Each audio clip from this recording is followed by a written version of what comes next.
Selanjutnya adalah nomor 9, yaitu karsinoma sel squamosa. Nah, karsinoma sel squamosa ini adalah salah satu kanker dari 10 kanker yang paling sering terjadi di dunia dan juga yang paling sering terjadi di rongga mulut. Selanjutnya untuk gambaran klinisnya dari karsinoma sel squamosa itu dapat menyerupai lesi lain seperti leukoplakia, leukoplakia verrucosa, erythroleukoplakia ataupun erythroplakia. Nah, lesi ini dapat berkembang menjadi ulkus yang tampak nekrotik dengan batas yang tidak beraturan, ataupun bisa terangkat ataupun jadi massa ektrofitik dengan batas yang ataupun permukaan yang tidak beraturan ataupun halus. Karsinoma sel squamosa oral ini tidak menimbulkan rasa sakit kecuali apabila dia terinfeksi secara sekunder. Lesi yang besar itu dapat mengganggu fungsi dari berbicara normal, pengunyahan, ataupun menelan. Selanjutnya adalah etiologi. Etiologi dari karsinoma sel squamosa ini yang pertama yaitu alkohol dan tembakau. Seseorang yang mengkonsumsi alkohol dan tembakau ini memiliki kecenderungan atau resiko yang lebih tinggi untuk terkena karsinoma sel squamosa. Selanjutnya ada virus. Virus juga dapat menjadi faktor, di mana virus yang paling sering terlibat itu adalah human papilloma virus. Selanjutnya penurunan sistem kekebalan tubuh juga dapat berperan dalam perkembangan dari karsinoma sel squamosa. Nah, selanjutnya rencana perawatan. Nah, perawatan sendiri dibagi menjadi beberapa perawatan, yaitu pertama pembedahan, radioterapi, dan selanjutnya kemoterapi. Untuk tumor yang kecil, satu jenis perawatan saja sudah cukup dilakukan. Apabila tumor yang sudah besar, itu diperlukan perawatan kombinasi di mana minimal harus ada 2 jenis perawatan dilakukan. Kista kelenjar liur dibagi menjadi 2 pada pembahasan kali ini, yaitu mukosel dan ranula. Mukosel sendiri merupakan kista jinak atau benign dan merupakan pseudokista atau bukan kista sesungguhnya karena tidak memiliki epithelial lining. Mukosel merupakan lesi mukosa oral yang terbentuk akibat rupturnya ductus glandula saliva minor dan penumpukan musin yang terjadi pada sekeliling jaringan lunak. Sering disebabkan oleh trauma lokal. Kemudian dapat digolongkan menjadi tipe ekstravasi dan retensi. Untuk tipe ekstravasi itu disebabkan karena trauma dan gambaran klinisnya sering muncul pada bibir bawah dan sering terjadi pada anak dan remaja. Sedangkan untuk kista retensi itu biasanya disebabkan karena penyumbatan duktus sehingga menyebabkan akumulasi saliva, biasanya terjadi pada bibir atas, palatum, mukosa bukal, dan dasar mulut. Sering terjadi pada pasien dewasa dan jarang terjadi pada bibir bawah. Sesuai dengan gambar yang ditampilkan pada presentasi, mukosel umumnya digambarkan sebagai pembekalan tunggal yang tidak sakit dengan permukaan halus dan diameternya bisa beberapa milimeter hingga beberapa sentimeter. Lesi yang superficial umumnya memiliki rona khas berwarna biru, sedangkan lesi yang lebih dalam akan tampak lebih difus dan tertutup oleh mukosa normal sehingga tidak tampak rona khas biru tersebut. Kemudian, untuk etiologinya, seperti yang disebutkan tadi, mukosel sendiri dapat dibagi menjadi mukosel yang tipe retensi maupun yang ekstravasi. Penyebabnya, seperti yang sudah disebutkan secara singkat, penyebab utamanya adalah akumulasi saliva pada kelenjar maupun ductus saliva minor yang mengalami kerusakan atau trauma sehingga menimbulkan pembengkakan. Jika yang ekstravasi timbul karena trauma pada saluran kelenjar saliva minor yang menyebabkan laserasi pada ductus sehingga terjadi akumulasi saliva pada jaringan submukosal sekitar.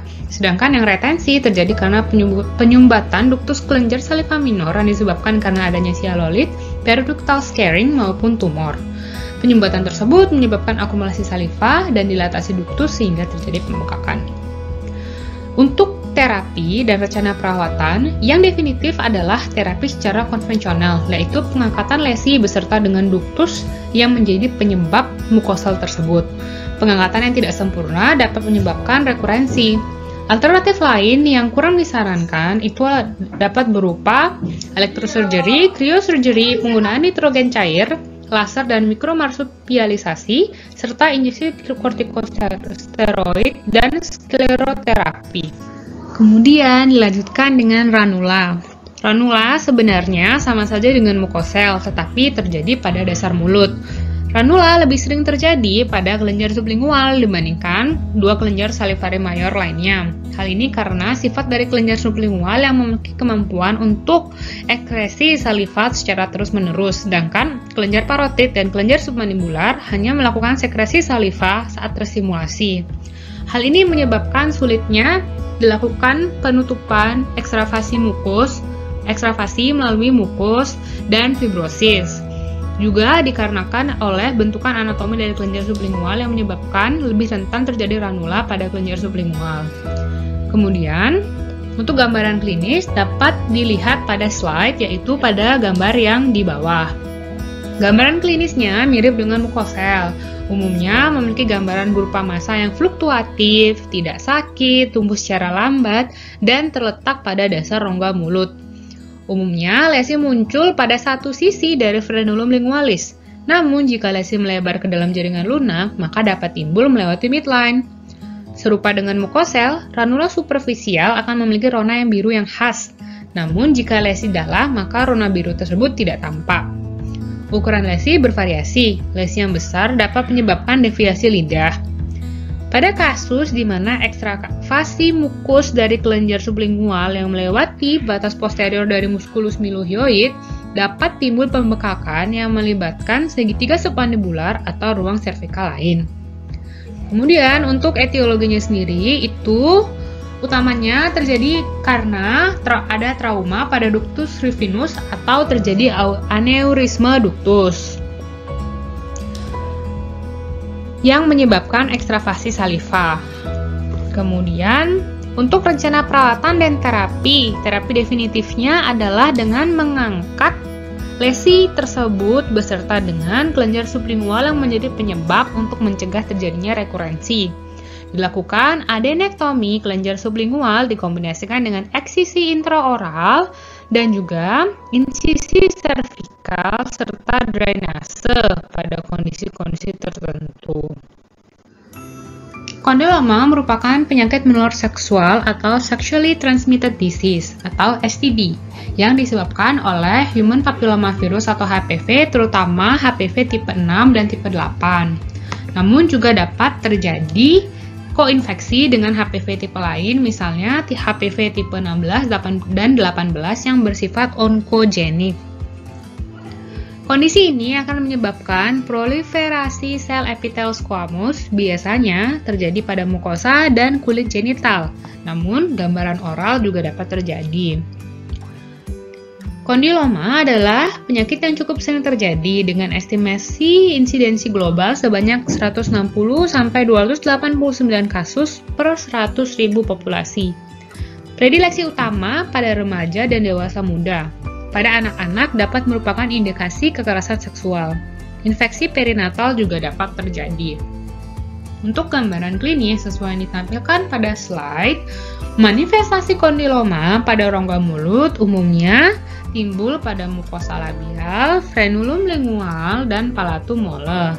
Biasanya disebabkan oleh trauma saat seks oral. Lesi biasanya berwarna merah muda dan lebar, memiliki proyeksi permukaan yang tumpul atau blunt projection, sehingga tampak seperti buah raspberry atau mulberry. Umumnya, lesi tampak sedikit semi-transparan dan pada permukaan nodul. Kondiloma biasanya timbul secara multiple, namun dapat juga timbul secara soliter, dengan ukuran rata-rata 1-1,5 cm. Jadi dia lebih besar daripada squamous papilloma.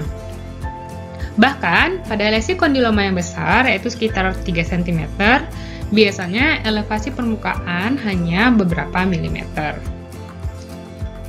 Kemudian, etiologi seperti yang sudah disebutkan merupakan infeksi HPV melalui kontak seksual, yang dapat pula terjadi secara perinatal, serta infeksi karena kontak non-seksual yang berulang.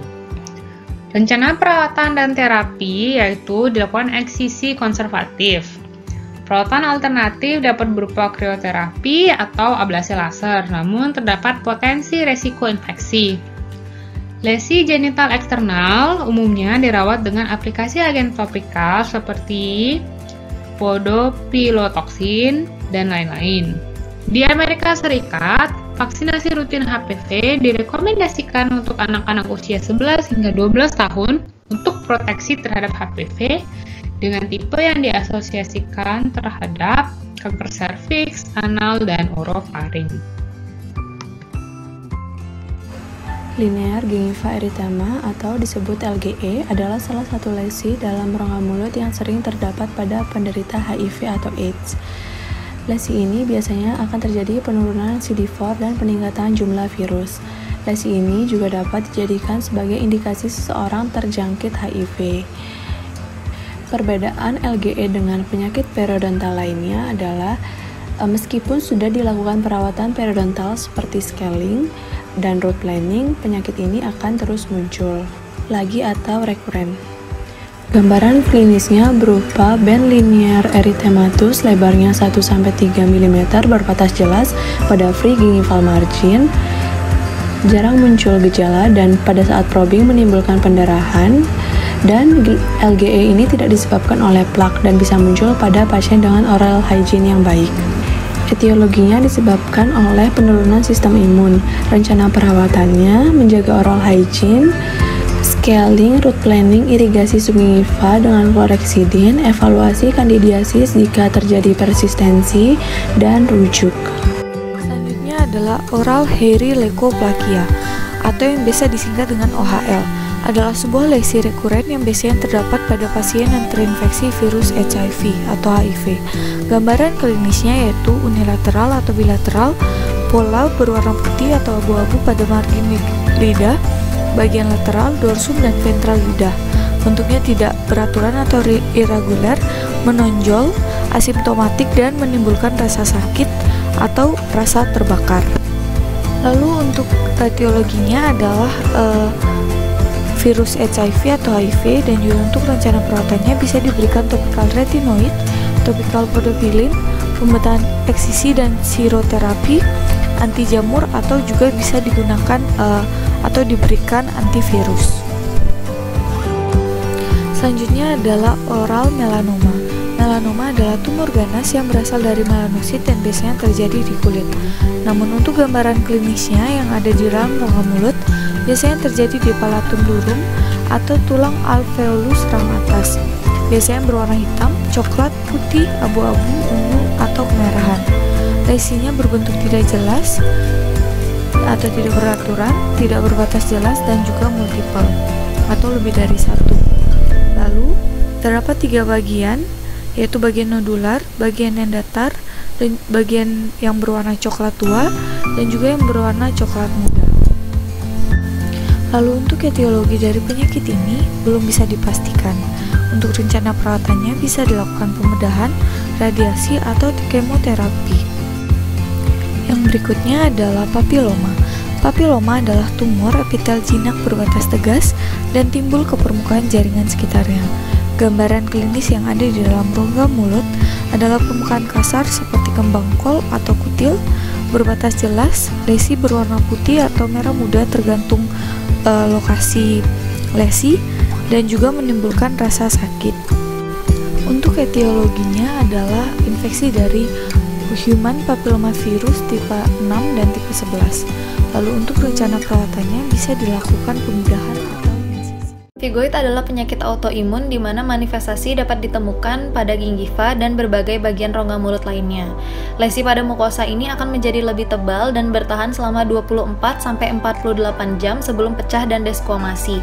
Pemphigoid ini berkaitan dengan autoantibodi dari subkelas IgG yaitu IgG4 yang menyerang antigen, namun ditemukan juga keterlibatan antibodi dari IgA. Rencana perawatan yang dapat diberikan adalah pemberian obat serta kontrol berkala yang mampu menekan aktivitas penyakit dan meminimalisir resiko pasien. Pemphigus vulgaris adalah penyakit autoimun yang berkaitan dengan IgG1 dan IgG4 serta menimbulkan blister. Erosi ini dapat dilihat dari berbagai bagian di rongga mulut dan seringkali ditemukan dalam kondisi melebar. Pasien biasanya akan mengeluh susah makan atau minum akibat lesi tersebut. Penyebab yang pasti dari pembentukan antibodi yang melawan jaringan tubuhnya sendiri tidak diketahui. Namun, beberapa kasus terjadi karena adanya reaksi terhadap obat seperti katropil. Rencana perawatan yang dapat dilakukan adalah dengan pemberian medikasi untuk mengurangi pembentukan blister dan menghilangkan erosi. Oral submucous fibrosis merupakan kondisi di mana terdapat jaringan fibrosis pada curium mucosa.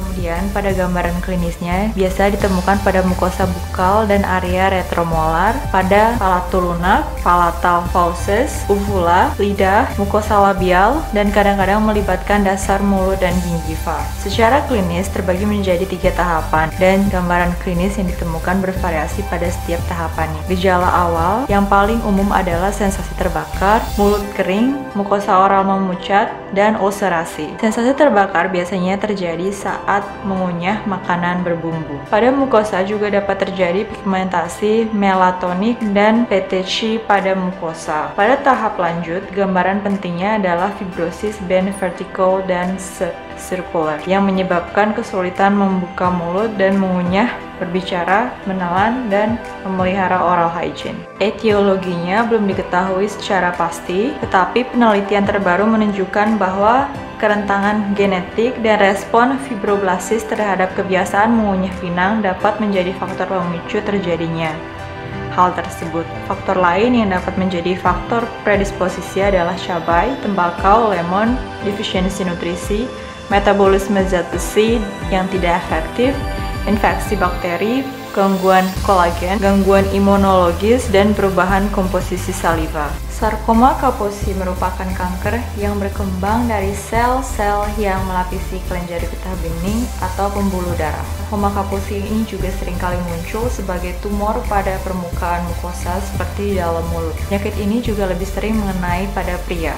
Gambaran klinis pada penyakit ini berupa makula, nodul atau ulcer, berwarna merah hingga ungu. Lesi awal tampak datar, kemerahan, dan asimptomatik. Warna akan menggelap menjadi coklat atau kehitaman seiring lamanya lesi.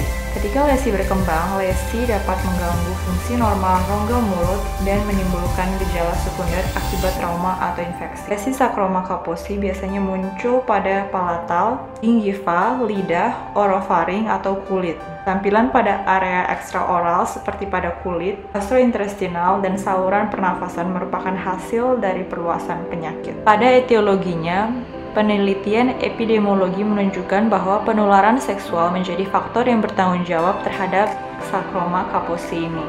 Faktor lain seperti imunosuprasi juga menyebabkan Sarkoma Kaposi. Rencana perawatan pada penyakit ini berupa pendekatan terapeutik penyakit yang bersifat luas.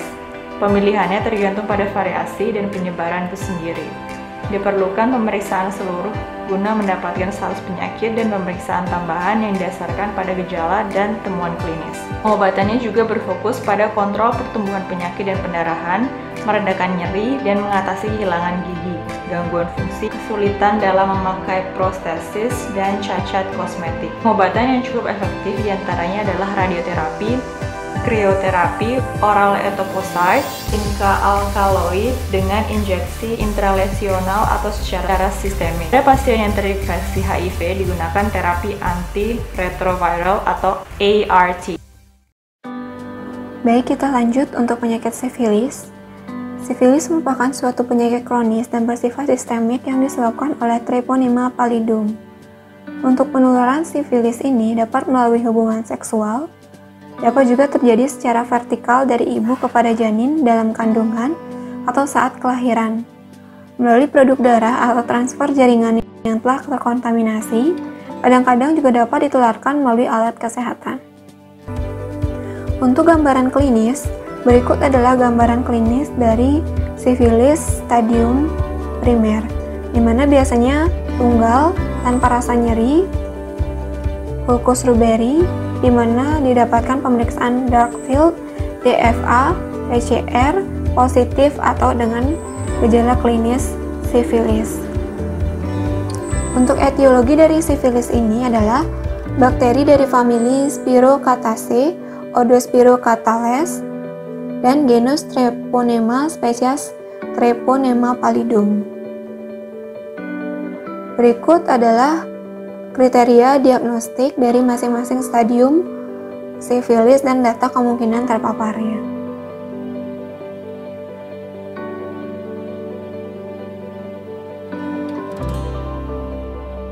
Kemudian untuk rencana perawatan dari sifilis berdasarkan klasifikasinya, yaitu yang pertama ada early sifilis atau sifilis stadium dini yang termasuk di dalamnya adalah sifilis primer, sifilis sekunder. Terapi anjurannya adalah dengan menggunakan benzatin benzilpenisilin 2,4 juta IU injeksi intramuskular dengan pemberian 2 kali injeksi di tempat yang berbeda.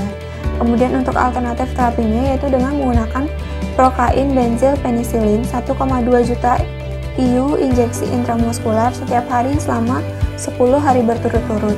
Kemudian untuk alternatif terapi apabila alergi penisilin untuk seseorang yang sedang hamil yaitu dengan menggunakan erythromycin 500 mg oral 4 kali sehari selama 14 hari.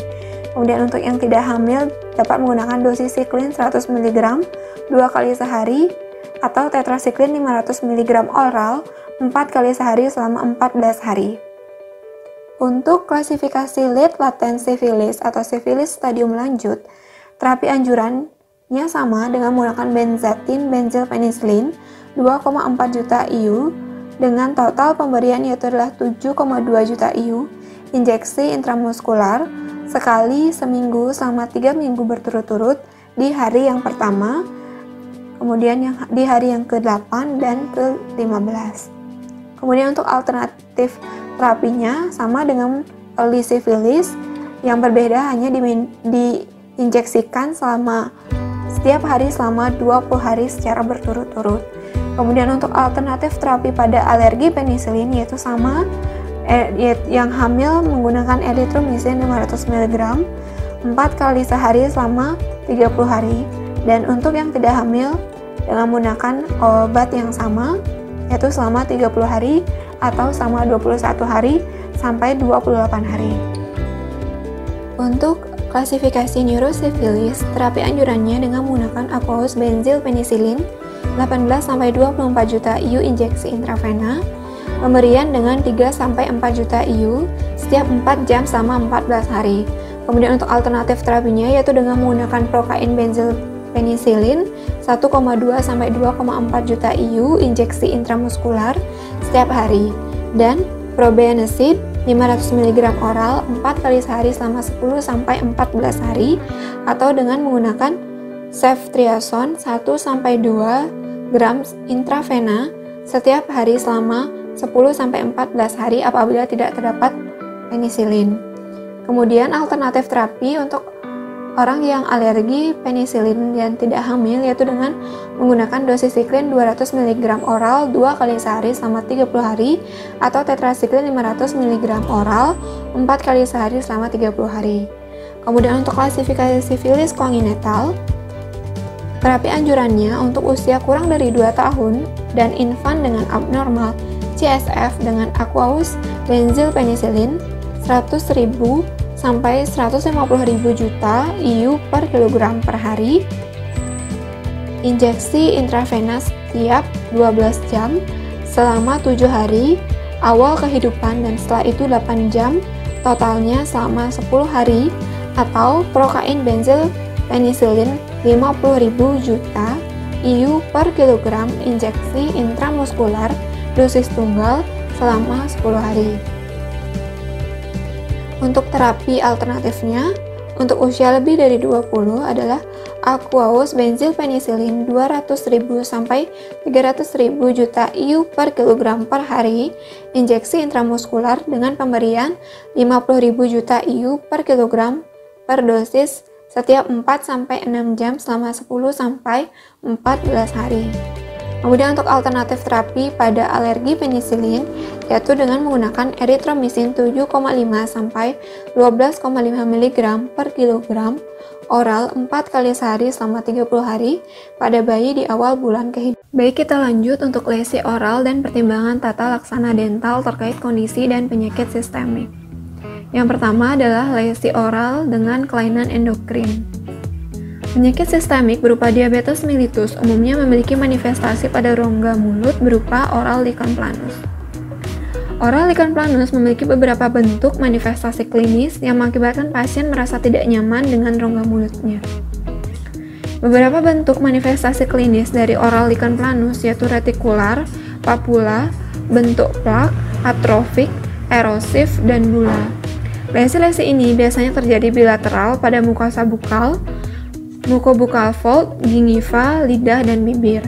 Perawatan OLP atau oral lichen planus ini dapat berupa kortikosteroid, retinoid, silosporin, dan fototerapi. Yang kedua ada serostomia. Penderita diabetes mellitus biasanya juga mengeluh hal yang sama, yaitu serostomia. Pada mulut penderita serostomia terkadang akan tampak gejala klinis alergi, halitosis dysphagia, akumulasi plak, dysgeusia, dan tampak akumulasi debris pada gigi, lidah, serta margin gingiva. Rencana perawatannya berupa edukasi, meliputi peningkatan oral hygiene, kunjungan rutin ke dokter gigi, penggunaan topical fluoride, dan konseling dalam penggunaan tembakau. Penanganan kondisi sistemik dan penggunaan obat. Kemudian pencegahan untuk mengurangi penyakit mulut dan komplikasinya. Penanganan secara farmakologi menggunakan stimulan saliva, yaitu Cialogohus. Untuk pasien yang tidak bisa mengkonsumsi Cialogohus, menggunakan stimulan saliva bebas gula seperti permen karet. Kemudian, untuk lesi oral dengan kelainan kardiovaskular. Penyakit jantung koroner. Penderita penyakit jantung koroner yang melakukan perawatan medis farmakologi biasanya mengonsumsi obat dalam jangka yang panjang. Konsumsi obat jangka yang panjang ini yang mengakibatkan timbulnya manifestasi oral seperti serostomia, lichenoid, gingiva enlargement, burning mouth syndrome, dan dysgeusia. Lesi oral dan pertimbangan tata laksana dental terkait kondisi dan penyakit sistemik pada kelainan gastrointestinal. Contoh penyakitnya adalah ulcus advosa. Ulcus advosa ini merupakan kondisi kompleks yang mengacu pada ulkus mulut kronis yang berkaitan dengan gangguan sistemik. Kondisi tersebut selain menimbulkan rasa sakit dan gangguan fungsi, dapat memperburuk kualitas hidup penderitanya. Gambaran klinisnya dapat dilihat pada gambar di samping. Permukaan mukosa bibir dan pipi yang memberikan gambaran seperti batu bata atau cobblestone. Etiologi pada penyakit ini belum diketahui dengan jelas. Rencana perawatannya dapat dilakukan terapi awal berupa kombinasi spiratmycin metronidazole, metilprednisolone, paracetamol, dan larutan kumur perhidrol. Pada kelainan genitourinaria, salah satu contoh penyakit sistemiknya adalah gagal ginjal kronik. Gagal ginjal kronik ini merupakan kerusakan yang cepat pada fungsi ginjal. Gejala klinisnya dapat dilihat pada gambar, yaitu berupa uremia, yang dapat menyebabkan sejumlah perubahan fisiologis. Gejala oralnya berupa uremic stomatitis atau sakit dan ulcer, serta ulcerative uremic stomatitis yang berupa plak putih yang dapat meliputi mukosa oral. Manifestasi di rongga mulut karena gagal ginjal kronik ini berupa dry mouth, mucosa ulcerations, bacterial dan fungal plaques, pallor of the mucosa atau anemia, oral purpura, white plaque atau uremic stomatitis, giant cell lesions atau osteolytic lesion in jaws. GGK ini relatif umum dijumpai dan didefinisikan sebagai suatu penyakit yang bersifat progresif dan biasanya irreversible. Terjadi penurunan laju filtrasi glomerular yang menyebabkan peningkatan kreatinin serum dan kadar nitrogen uremium darah atau uremia. Penyebab GGK ini paling sering adalah hipertensi, DM, glomerulonefritis kronis, uropati, dan autoimun. Uremia dapat menyebabkan kehilangan memori, ilusi, depresi, konsentrasi menurun, koma, asteresis, epilepsi, dan juga dapat dikaitkan dengan terjadinya asidosis metabolik dan hiperglikemia. Pada perawatan rongga mulut pasien GGK dengan manifestasi oral harus dilakukan evaluasi dan persiapan sebelum dilakukan tindakan. Evaluasi yang perlu dilakukan adalah evaluasi kadar Hb, kadar serum potasium, COH dan glukosa, glomerular filtration rate atau GFR, nitrogen urea darah, serum kreatin, serta pemeriksaan elektronik dan asam basa, monitor tekanan darah, dan frekuensi denyut jantung. Evaluasi volume intravaskuler. Penggunaan obat antifibrolitik, plasma segar beku, vitamin K, dan trombosit dapat diberikan sebagai terapi pengganti atau dapat digunakan elektrokauterisasi untuk mengatasi perdarahan akibat penggunaan antikoagulan pada saat hemodialisis.